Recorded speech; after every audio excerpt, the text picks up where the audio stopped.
Whether you're planning for your first track day or whether you're a seasoned pro, this video will help you best prepare for your next track day by giving you a core checklist of things that you should be doing before, during and after your day. Let's get into it. Track days can be truly thrilling and exhilarating experiences. You get to take your own car to a racetrack, you get to drive at higher than normal speeds, and you get to improve your own driving ability. But you shouldn't just assume that you'll be able to rock up on the day without doing some vitally important checks and preparations beforehand. By far the most important thing in preparing for your next track day is to make sure that your car is up to date from a servicing point of view.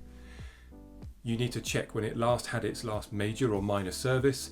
Any squeaks, knocks or bumps coming from under the car need to be looked at. Anything that's starting to perish should be replaced. You have to imagine your car is under so much more stress and strain on a track day than it would be on normal road driving. So anything that's a little niggle ahead of a track day could become a big problem whilst you're out driving on the track. Now, you could have the fastest car out on circuit, but if your brakes are knackered, then your day is over before it's begun. So ahead of the track day, check your pads, make sure there's plenty of life left in them. You may also, if you're not already, want to consider running a track-focused pad, something like a Mintex 114, some of the EBC yellow stuff or blue stuff pads, the Ferodo DS2500s or 3000s. There's a load of choice online. Do your own research and check out some of the forums to see what other people are using successfully on the car that you're going to be taking. Other things to look out for are the discs. Again, is there plenty of life left in them? When were they last changed? Don't feel under pressure to swap your discs out for some race grooved, uber expensive disc. A normal disc for most people will be absolutely fine, and your money can be better spent elsewhere on the car. Next up is tyres. Millions of options out there, but again, the thing you have to think about is, do you want to turn up to the track day in normal road tyres? Bearing in mind, they are going to wear so much quicker than a more track orientated tyre. An example was, I was at a track day only last month. The guy in the garage next to me had a brand new set of road tyres on, and by the end of the day they were for the bin, and he'd spent the best part of £1,000 on these high-end road tyres only to chuck them away again. He was devastated. The track day tyres don't have to cost you the earth. They will last you for a lot longer than the road tyres will, and if you pick the right tyre, they're actually able to be used on the road as well. Bizarrely, this is one that normally catches a lot of people out, and that's the towing eye. Every car should have one somewhere in their car. Mine's in my boot, others can be in the glove box, but just know where yours is. Fitting one at the front is usually mandatory at track days. Fitting one at the rear is optional but advisable. You can go on eBay or Amazon or Facebook Marketplace and pick up car-specific towing eyes for 10 to 20 quid. Next thing to check is the levels in the engine, specifically engine oil, your brake fluid level and your coolant level. If all of these haven't been changed recently, it's advisable to do that ahead of the track day, and make sure you take extra engine oil that's specific to your car, some extra brake fluid and coolant with you to the track. Specifically with the brake fluid, if you're due to change it anyway soon, you might want to think about swapping out to a racing specific brake fluid. It has a much higher boiling point and it's going to give you a little bit more confidence under heavy braking. And then lastly, make sure that you take spare engine oil with you and a funnel so that you can pour it into the car, and a tyre gauge and a tyre inflator.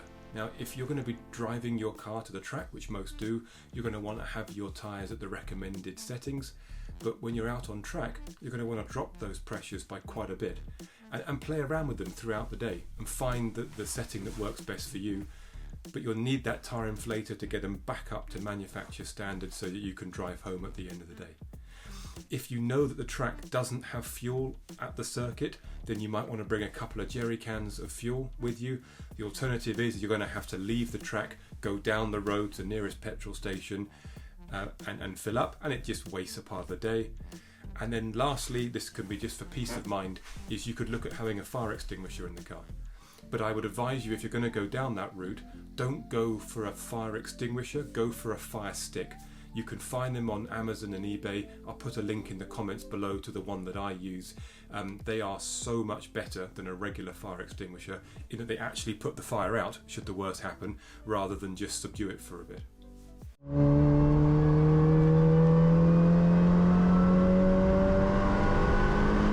Okay, so when you're at the track day, number one thing to do is check all of the nuts and bolts regularly, especially the wheel nuts.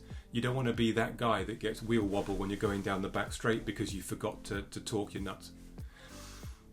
Anything is going to come loose at a track day. You know, the car is under so much pressure and it's under so much more strain than it would be on the road. So make sure after every session you at least torque the wheel nuts as a bare minimum, but then have a look under the car, make sure that nothing is leaking or dripping, make sure that all the important bits are all still bolted together. It's better that you take a few extra minutes in between sessions and just tighten everything up than have something prang off midway through a session. Other things to think about when you're at the track is play around with your tyre pressures.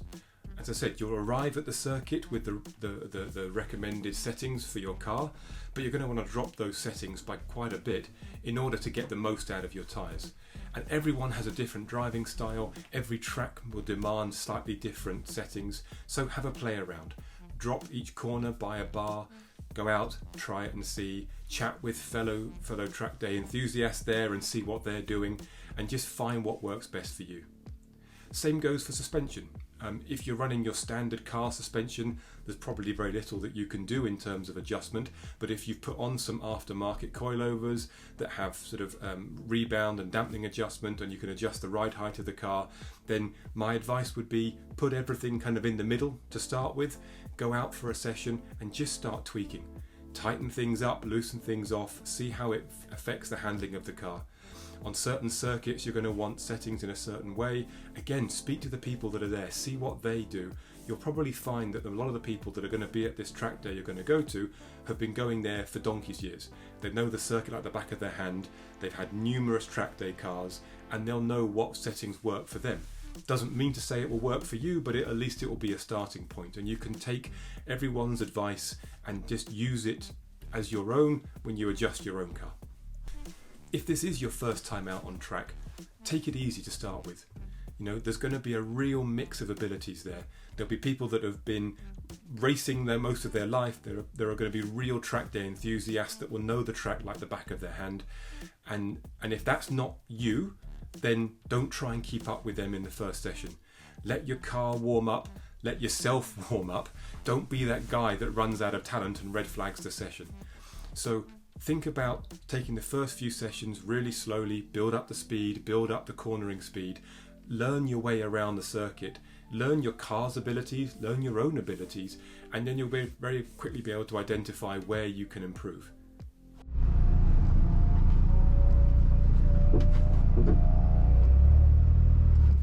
Okay, finally, let's chat about what to do after a track day. For me, after my last session, I have a good look around the car and make sure that nothing is leaking, nothing's fallen off, nothing's out of place.